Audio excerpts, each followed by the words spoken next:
Well, look, we're glad that we finally have a deal. I think it shows you the difference between Boris Johnson's cavalier approach to diplomacy and a grown-up actually in Downing Street working with their partners in the European Commission. I think we now have the basis for moving forward. We have some concerns about particularly the Stormont break, which we think is absolutely unnecessary and could add an extra burden to the investment proposition that we have now because we have dual market access. But look, in the round, this is good for everybody to get us back into Stormont, to deal with the crises that are mounting up there.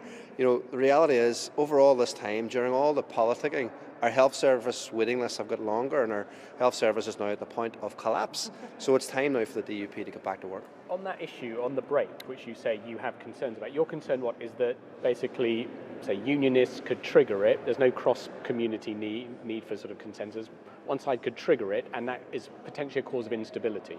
It's a cause of instability, but also we want to go out to the world now and tell them that we have dual market access. Of course, we've had it for a couple of years, but the British government didn't want to sell it.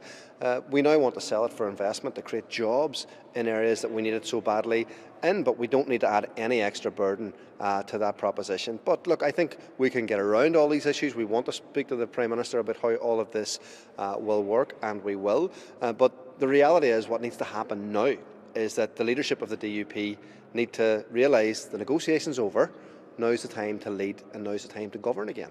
So basically you mean you want them to get back into the institutions back up and running now, that they don't need to wait any longer? Well, I mean, they can have a day or two, but what are we waiting for? The health service waiting lists are getting longer. Our economy is in real trouble. We need locally elected people to take power in their hands and get into government. I think we've waited too long. The DUP have done well out of this negotiation. They should take yes for an answer. But we are hearing some unionist voices coming out. I think you saw another one just a few minutes ago there pop up on your phone saying they reject it. Well, these people reject everything. I mean, if we're worried about Jim Allister or any of these people, I mean, we'll never get a deal done on anything. We wouldn't have power sharing if it was up to those people. So, the DUP need to lead. They need to show people that they're prepared to lead and prepared to govern again. There's no other way of doing this in Northern Ireland. We have to come together and work on our common interest to deliver for the public. That's the only basis for the future. Now, Rishi Sunak was saying, you talked a minute ago about the benefits of Northern Ireland being in both markets, the access to the single market and the UK market. Rishi Sunak said the same thing. He said it was a unique opportunity that Northern Ireland had that nowhere else in the UK has now.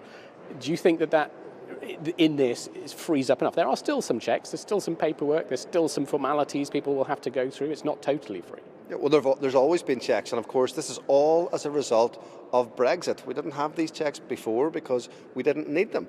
But this is a good result for Northern Ireland. Of course, I'm sure people in England and Scotland and Wales will be asking, why could we not be part of the single market? Why could we not have this opportunity? But Northern Ireland does have it. We've had it now for a couple of years. We now need to sell it, and we need to see investment from the British government and the European Union into our infrastructure and higher education needs so we can fully maximise the benefits of this market opportunity.